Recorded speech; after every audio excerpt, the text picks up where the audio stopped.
सोचो अगर तुम्हारी कोई विश पूरी कर दी जाए लेकिन उसकी कीमत तुम्हें चुकानी होगी और उसकी कीमत है तुम्हारी जान ले ली जाएगी। आज हम बात करेंगे if wishes could kill series की, जो कि काफ़ी ज़्यादा पॉपुलर हो चुकी है और ये हाल ही में रिलीज़ हुई है और अपने डार्क कॉन्सेप्ट की वजह से काफ़ी ज़्यादा पॉपुलर हो रही है। तो कहानी की शुरुआत में हम एक स्कूल गर्ल को देखते हैं जो वीडियो रिकॉर्ड कर रही होती है और एक विश मांगती है कि मेरी विश है कि तुम सब लोग मर जाओ। यह बोल करके वो कटर से अपना गला काट लेती है। सीन कट होता है और हम 5 हाई स्कूल स्टूडेंट्स को देखते हैं जो कि फ्रेंड होते हैं, जिनका नाम होता है सिया, नारी, युनू, हार्जुन और योंग। ये पाँचों बचपन से ही काफ़ी अच्छे दोस्त होते हैं। युनू और सिया एक दूसरे को काफ़ी पसंद करते हैं, मगर इन्होंने यह बात अपने दोस्तों को अभी तक नहीं बताई होती है।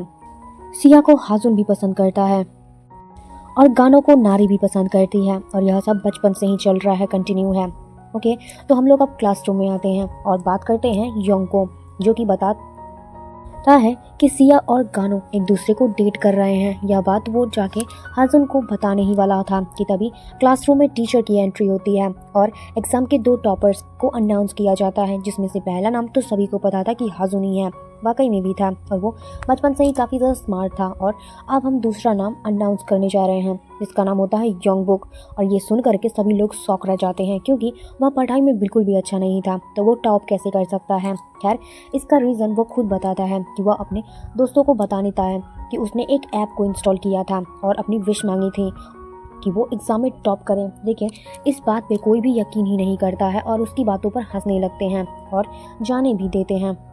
लेकिन वो सिया को रोक कर प्रूफ भी दिखाने जा रहा था कि तभी उसके फ़ोन में एक तरह का टाइमर सेटिंग स्टार्ट हो जाता है। और अब किस तरह का ये टाइमर था और 0 होने पर क्या होगा यह हमें आगे पता चलेगा। तभी हमें जंगलों में से एक औरत जिसका नाम था हिटसल और उसे दिखाया जाता है, जो एक शामन थी, यानी तंत्र मंत्र किया करती थी। और में एक वाइट स्नेक भी वहाँ पर होता है और उसकी हरकतों को देखकर हिटर समझ जाती है कि कुछ होने वाला है, कुछ अनहोनी होने वाला है। वहीं दूसरी तरफ गंजू और सिया लॉन्ग जंपिंग कर रहे होते हैं।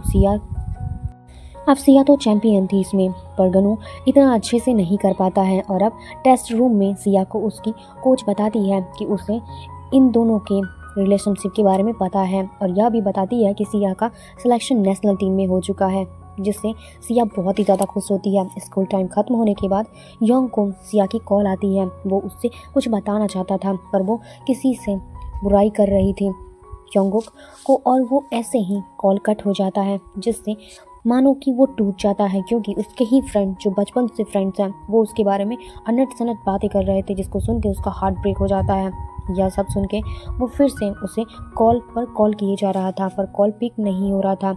अब सिया का नेशनल टीम में सिलेक्शन हो गया था और यह बात वो गनु को भी बताती है, जिससे वो भी बहुत ज़्यादा खुश होता है। और अब घर आकर के सिया देखती है कि उसके फ़ोन पर योंगो का बहुत सारे कॉल्स थे। तभी उसकी बुआ का भी मैसेज आता है कि आज इनकी ड्यूटी लगी है, इसीलिए वह खुद के लिए ही खाना ऑर्डर कर ले। और असल में सिया की बुआ का एक हॉस्पिटल है और अब सिया गनु को बुला लेती है और उसी के साथ डिनर करती है। तभी उसे योंग का याद आता है और उसे कॉल करती है, पर उसे अच्छे से बात न करके कॉल कट कर देता है क्योंकि उसके बर्थडे में सिया नहीं जाने वाली थी, जो सुन करके वो काफ़ी ज़्यादा दुखी होता है। और अब दोस्तों, आपको मैं यहाँ पर बता दूँ क्लियरली कि जो कॉल योंगू को आई थी वो सिया की नहीं थी, क्योंकि उस टाइम में वो प्रैक्टिस कर रही थी, बल्कि कोई और ही कर रहा था वो कॉल। वहीं नारी भी किसी क्लब में चली जाती है और अब उसकी वीकेंड ट्रेनिंग जो शुरू होने वाली थी उसे थोड़े दिनों के लिए वो कैंसिल करना चाहता था। इसीलिए गनु पेपर पे एक डेट लिखता है, अपनी डेट ऑफ बर्थ लिखता है 24 अक्टूबर 2008 और गिरको ऐप में एक विश मांगता है कि सिया की ट्रेनिंग कैंसिल हो जाए। बेसिकली वो मजाक में ऐसा कर रहा था क्योंकि उन्हें नहीं लग रहा था कि वो ऐप उनकी बात को विश को पूरी कर देगी। और अगले दिन योंग क्लासरूम में बहुत ही अजीब तरीके से बिहेव कर रहा था और उसके फ़ोन में टाइमर भी बस 2 मिनट का बचा था। इतने में वह खड़ा होकर के किसी अदृश्य चीज़ को वहाँ से भगा रहा होता है और वो सिया को लेकर गिर जाता है। तभी सीन कट हो जाता है और हमें फ्लैशबैक दिखाया जाता है जब सिया स्कूल में नई आई थी। बच्चे उसके बारे में अजीब अजीब बातें कर रहे थे कि उसके मॉम डैड ने सुसाइड कर लिया था, यहाँ तक कि उसी ने अपने पेरेंट्स को मारा होगा। लेकिन इन सब को इग्नोर करके उसके दोस्त बने ये 4 लोग और तब से ही ये लोग बहुत अच्छे दोस्त हैं, स्पेशली योंगुक जो आज खुद की अपनी ही जान ले लिया है। कटर से काट करके अपना गला काट लेता है और इस टाइमर 0 हो जाता है जब वो अपना गला काट लेता है। और हमें पता चलता है कि टाइमर 0 होने पर क्या होगा, यानी कि टाइमर ख़त्म तो इंसान की जीवन ख़त्म। और अब सिया प्रैक्टिस एरिया में जाती है जहाँ उसकी कोच उससे पूछती है उस इंसिडेंट के बारे में कि क्या वो ठीक है, और यह भी कहती है कि उसकी ट्रेनिंग कैंसिल हो जाएगी, वो रेस्ट करे। तभी सिया को रियलाइज़ होता है कि उन्होंने ये विश मांगी थी कि उसकी ट्रेनिंग एक हफ्ते कैंसिल हो जाए, इसीलिए उससे कुछ ना हो जाए। इसीलिए वो कोच को कहने लगती है कि वह ट्रेनिंग कैंसिल ना करें। लेकिन तभी उनके बीच में ऊपर से कुछ गिरता है जो काफ़ी ज़्यादा भयानक दृश्य लग रहा था, जिसका मतलब था कि अगर किसी ने विश को पूरे होने से रोका तो उसकी जान को भी खतरा होगा। और अब सिया वहाँ समझ चुकी थी कि ये टाइमर कोई मामूली टाइमर नहीं है, ये ऐप बहुत ही ज़्यादा खतरनाक है।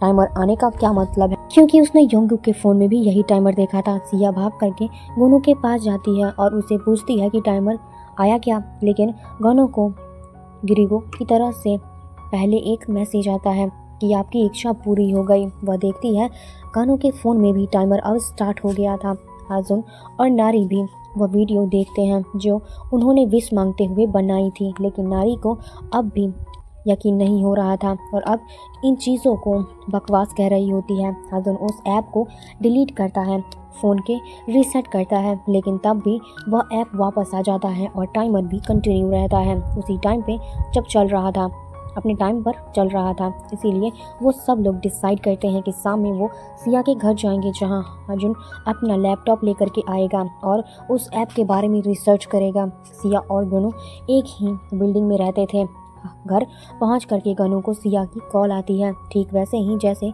योंगू को आई थी। वो कॉल पे कॉल किए जा रहा था, उसका मजाक उड़ा रहे थे क्योंकि वही बिल्डिंग में रहती थी। दोनों भाग करके सिया को वो कॉल सुनाता है, मगर तब तक कॉल कट हो जाता है क्योंकि उस ऐप ने सिया की आवाज़ सुन ली थी। शाम को वो लोग भी आ जाते हैं और हाजुन इस ऐप के बारे में चेक कर रहा होता है। तभी नारी नोटिस करती है कि गनु को कुछ हो रहा है, उसकी एक आंख लाल हो चुकी है और वो अपनी आंखों को मलता जा रहा है और इतना तेज कि वह लाल हो गया है और खून निकलने वाला है।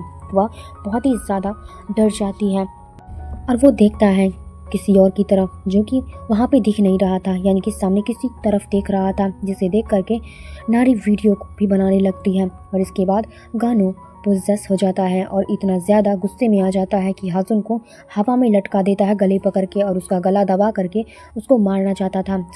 और सब लोग बहुत पैनिक हो जाते हैं और इसी में जल्दी से सिया एम्बुलेंस को कॉल करके बुलाती है और हाजुन को बचाने के लिए सिया गानों के सिर पर लैपटॉप पे मारती है, जिससे वह बेहोश हो जाता है और अब सर से काफ़ी ज़्यादा खून बहता है और सिया की बुआ की हॉस्पिटल में उसको ले जाया जाता है, एडमिट करवाया जाता है। सिया भी एडमिट थी और गानों की हालत तो क्रिटिकल थी और अब वही नारी भी थी, इसीलिए वह सिया से कहती है कि अगर उसे कुछ चाहिए तो वो बोल दे। सिया कहती है कि नारी का बैग तो वहीं होगा, इसीलिए अपने घर का लॉक बता देती है और बोलती है कि कभी भी जा करके ले सकती हो। उसका पासवर्ड था उसकी डेट ऑफ बर्थ। और अब दूसरी तरफ उसी औरत का कॉल आता है हाजुन को, जो कि उसकी बड़ी बहन थी, जो उससे बताती है जिसने तुम्हारी जान बचाई है, सिया उसकी जान खतरे में है। हाजुन जल्दी से सिया को हॉस्पिटल देखने जाता है, लेकिन तब तक बहुत देर हो चुकी थी क्योंकि सिया गिरिगो ऐप पे विश मांग चुकी थी, जो यह था कि वह गानों को जल्दी से ठीक कर दे